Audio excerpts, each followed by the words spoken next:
appeared to be a picture of two people standing right next to those umbrellas and that walkway that you see right there in the center of the screen. So hopefully more information will be, they'll be able to determine more things from that information. In the meantime, as we said before, the southwest corner of the property here near the football and baseball fields, this would be Riviera Drive in the southwest corner, is the area that they're using as a staging area for parents to come and receive information about their children. We understand that they are being advised by school officials and by the Coral Gables Police that this area is where they're supposed to meet, and that the children, when they become available, will disperse through the baseball field area. Be advised that if you are a parent, the school and the police officers will be conducting an investigation that may involve students who may or may not be witnesses, who may or may not have been on break at that time and been in the area where the stabbing/homicide occurred. That's our latest information. Back to you, Diana. All right, Ralph, and a parent and PTA president encompassed it when she said she's in complete shock. A horrible tragedy playing out on the campus of Coral Gables Senior High School this morning shortly after 9 o'clock. Sources telling us a student was stabbed and killed in the courtyard there.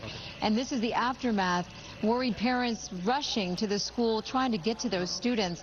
What we can tell you is the students are safe in their classrooms right now. There is no search, as Ralph just mentioned, for another suspect. There is a suspect in custody, and from what we can gather, that suspect, if we can pull out from this shot, Ralph, and go to the scene where this happened, it happened in the courtyard of this school. What you're looking at are live pictures of parents gathering on the Riviera side of the school. 7's Rosh Lowe has been on the scene there on Bird Road, the front of the school, gathering reaction from parents. And Rosh, are you with me? Yeah, I'm right here. County PIO. I'm right here. We're trying to get some more information out here. Let me explain, if you can hear me back there. Let me explain to you what's going on at this point. You know, as we first mentioned when we were out here today, this is now a whole crime scene inside of that school. So the police officers not only have to take statements from students, but they have to make sure they have the right person. And what goes into that? Well, what goes into that is, you know, any surveillance cameras that are up, any statements that our students can give, who saw this student, where was the student, and so on. So when we said that this could take hours, we're hearing out here that this could take possibly until 1, 2 o'clock before they start letting, you know, students out of the classroom, because once those students come out of the classroom, they go into a crime scene, and the crime scene can obviously be contaminated. So the parents need to have some patience right now. There's that, you know, push and pull between the emotion of wanting to see your child and the police investigation, and they want to make sure they have this right. What we do know, and we're hoping to get some type of information from Miami-Dade Police, which is now the lead on this case because it's a homicide. What we do know is that there was a fight between two students. A student was stabbed to death.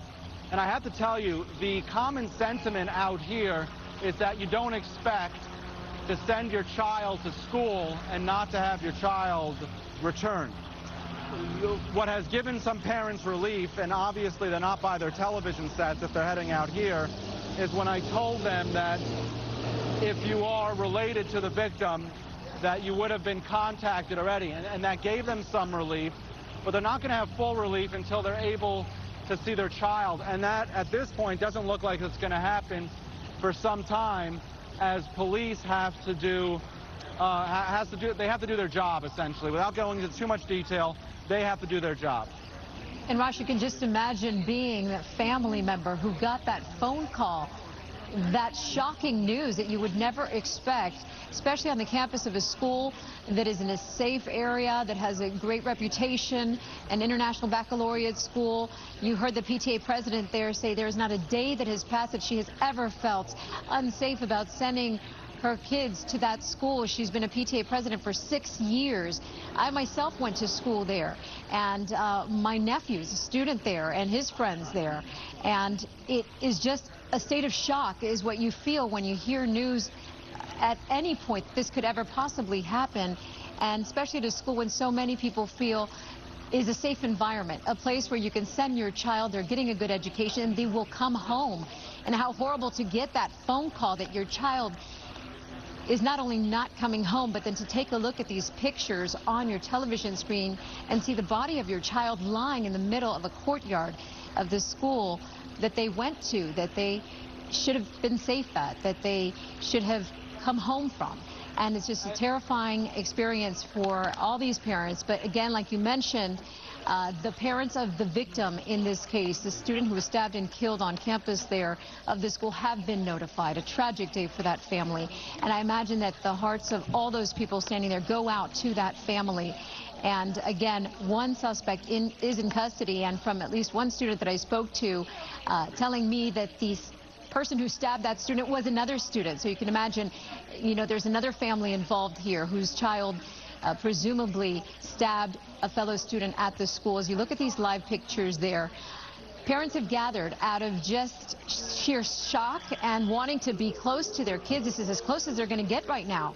They are on the Riviera side of the school. Their kids right now are safe in the classroom. There's no other suspect that police are looking for right now. But they've seen these images, as you're looking at the screen right now, and rushed over to the school where a child's body lies in the middle of a courtyard there, a busy courtyard. It's behind the cafeteria. Right there, there's hallways all around it. And you can just imagine how terrified they must feel to know that maybe one of their kids witnessed this horrific crime unfolding there at their school.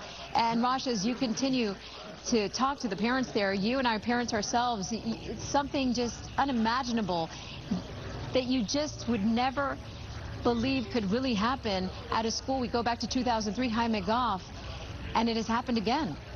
Yeah, it's not only has it happened again, but now this is going to bring up the whole conversation about how we can alleviate the problem, how we can essentially stop this problem of bringing weapons onto school grounds. I mean, how do you do that? How do you make sure that you can't get a knife onto campus? I mean, this is now the second time in 6 years that we have witnessed a tragedy like this. I want to bring in this parent here, Shah. Shah, you were telling me that you got a text message from your daughter? Yes. And what did it say?